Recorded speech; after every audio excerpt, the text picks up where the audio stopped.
She must write a note. The imp in the back of her mind laughed. In every story she had ever read, when a runaway wife decamped from home, she left a note, generally on the pincushion. It was not a very original idea. But one had to leave something intelligible. What was there to do but write a note? She looked vaguely about her for something to write with. Ink? There was none. Valancy had never written anything since she had come to the Blue Castle, save memoranda of household necessaries for Barney. A pencil sufficed for them, but now the pencil was not to be found. Valancy absently crossed to the door of Bluebeard's chamber and tried it. She vaguely expected to find it locked, but it opened unresistingly. She had never tried it before, and did not know whether Barney habitually kept it locked or not. If he did, he must have been badly upset to leave it unlocked. She did not realize that she was doing something he had told her not to do. She was only looking for something to write with. All her faculties were concentrated on deciding just what she would say and how she would say it. There was not the slightest curiosity in her as she went into the lean-to. There were no beautiful women hanging by their hair on the walls. It seemed a very harmless apartment, with a commonplace little sheet iron stove in the middle of it, its pipe sticking out through the roof. At one end was a table or counter crowded with odd-looking utensils. Used no doubt by Barney in his smelly operations. Chemical experiments, probably, she reflected dully.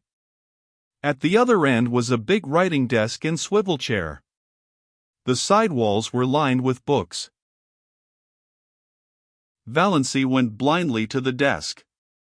There she stood motionless for a few minutes, looking down at something that lay on it. A bundle of galley proofs. The page on top bore the title Wild Honey, and under the title were the words, by John Foster. The opening sentence, pines are the trees of myth and legend. They strike their roots deep into the traditions of an older world, but wind and star love their lofty tops. What music when old Aeolus draws his bow across the branches of the pines, she had heard Barney say that one day when they walked under them. So Barney was John Foster. Valancy was not excited. She had absorbed all the shocks and sensations that she could compass for one day. This affected her neither one way nor the other. She only thought. So this explains it. It was a small matter that had, somehow, stuck in her mind more persistently than its importance seemed to justify. Soon after Barney had brought her John Foster's latest book, she had been in a Port Lawrence bookshop and heard a customer ask the proprietor for John Foster's new book. The proprietor had said curtly, "Not out yet. Won't be out till next week." Valancy had opened her lips to say, "Oh, yes, it is out," but closed them again. After all, it was none of her business. She supposed the proprietor wanted to cover up his negligence in not getting the book in promptly. Now she knew. The book Barney had given her had been one of the author's complimentary copies, sent in advance. Well. Valancy pushed the proofs indifferently aside and sat down in the swivel chair. She took up Barney's pen, and a vile one it was, pulled a sheet of paper to her and began to write. She could not think of anything to say except bald facts. Dear Barney, I went to Dr. Trent this morning and found out he had sent me the wrong letter by mistake. There never was anything serious the matter with my heart, and I am quite well now. I did not mean to trick you. Please believe that. I could not bear it if you did not believe that. I am very sorry for the mistake. But surely you can get a divorce if I leave you. Is desertion a ground for divorce in Canada? Of course, if there is anything I can do to help or hasten it, I will do it gladly, if your lawyer will let me know. I thank you for all your kindness to me. I shall never forget it. Think as kindly of me as you can, because I did not mean to trap you. Goodbye. Yours gratefully, Valency. It was very cold and stiff, she knew. But to try to say anything else would be dangerous, like tearing away a dam.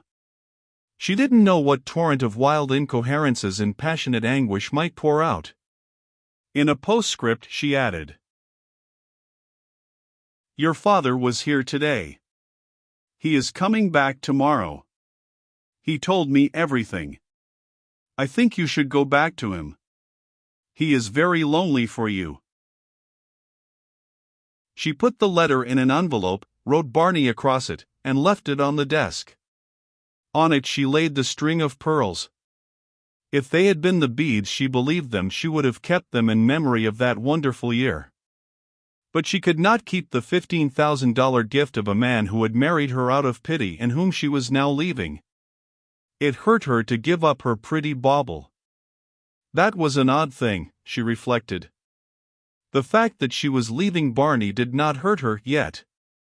It lay at her heart like a cold, insensible thing. If it came to life, Valency shuddered and went out. She put on her hat and mechanically fed Good Luck and Banjo. She locked the door and carefully hid the key in the old pine. Then she crossed to the mainland in the disappearing propeller. She stood for a moment on the bank, looking at her blue castle. The rain had not yet come, but the sky was dark, and Mistowi's gray and sullen. The little house under the pines looked very pathetic, a casket rifled of its jewels, a lamp with its flame blown out. I shall never again hear the wind crying over Mistowi's at night, thought Valency. This hurt her, too. She could have laughed to think that such a trifle could hurt her at such a time.